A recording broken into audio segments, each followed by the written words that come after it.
Anong apelido mo, Lita? Anong galit mo dyan? Bakit pinagawa mo yan? Magkano utang niya? Magkano? Tsaka mga anak niya.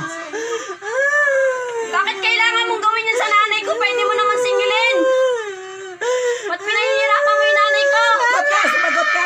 Hindi ka sasagot? Sumagot ka! Sumagot ka! Sumagot ka! Ba't kailangan mo yung gawin sa nanay ko? Kaya nga, bakit hindi mo kami kausapin? Ba't kailangan mo gawin yan? Oh, ba't hindi mo kausapin yung ibang anak? Ba't kailangan mong ganyan ng ganyan? Anong apelido mo, Ate Lita? Anong apelido mo? Anong apelido mo? Anong apelido mo? Ikaw hindi mo alam apelido mo? De Guzman, tagasan ka? Hindi ka namin kilala. Saan sa Malia? Saan taas? Kilala niyo na? Hindi ko alam mga apelido mo. Gusto mo ibalik ko yan sa inyo? Grabe ang ginagawa niyo sa nanay ko ha. May utang lang sa inyo, ginanyan nyo na. Ate, ibalik mo yan sa kanya. Ibalik mo yan. Para mo lang sa kanya. Sama ng ugali nyo. Ibalik mo yan sa kanya, te. Pinahirapan niyo yung nanay ko, ha.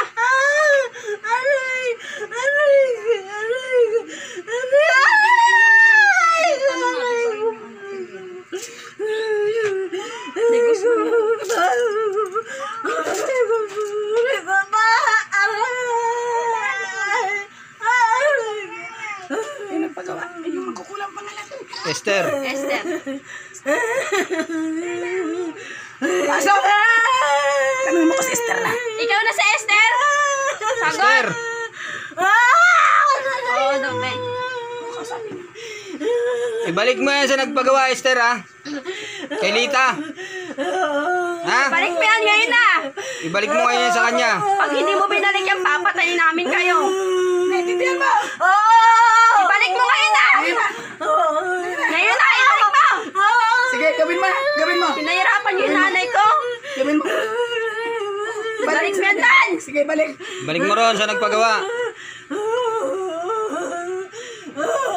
Grabe kayo, huwag maganti kayo ng ganyan ha. Hindi kayo lumaban ng patas, babayaran naman kayo. Marami kayo dyan sa Dasma, di ba?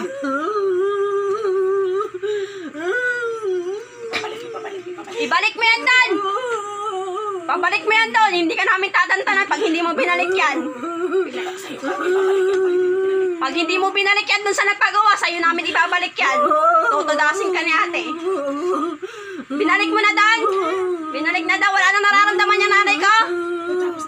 Pagtapos ng gamutan na to, siguradong hindi naiingali yung nanay ko, ha? Siguraduhin mo. Siguraduhin mo lang. Kilala ka namin. Sama ng ugali mo, talaga magbabayad ka pa para lang magpagawa ka ng ganyan. Alisin mo lahat yan. Lahat ng nararamdaman ng nanay ko, alisin mo dyan. Albay kayo, ha? Tanggalin na lahat yan. Tanggalin mo. Patas sa paa. Kung saan mo nilagay yan, alisin mo. Lalagyan ka namin ng pangatlong ano.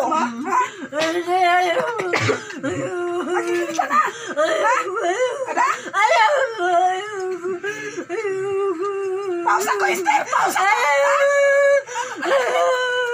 Tanggalin mo lahat yan. Lahat yan. Tanggalin mo yan.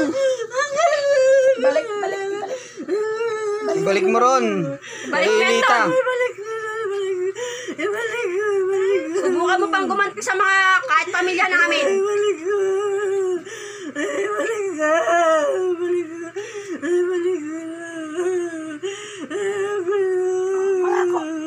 Mangako ka sa taas na hindi mo nagagawin yan. Banggitin mo yung Panginoon Diyos. Manumpa ka sa Panginoon na hindi mo na ulitin. Sa Diyos Ama, Diyos Anak, Diyos Espiritu Santo. Na kapag inulit mo pa yan, buhay mo ang kapalit. Sa mga anak, anak pangako.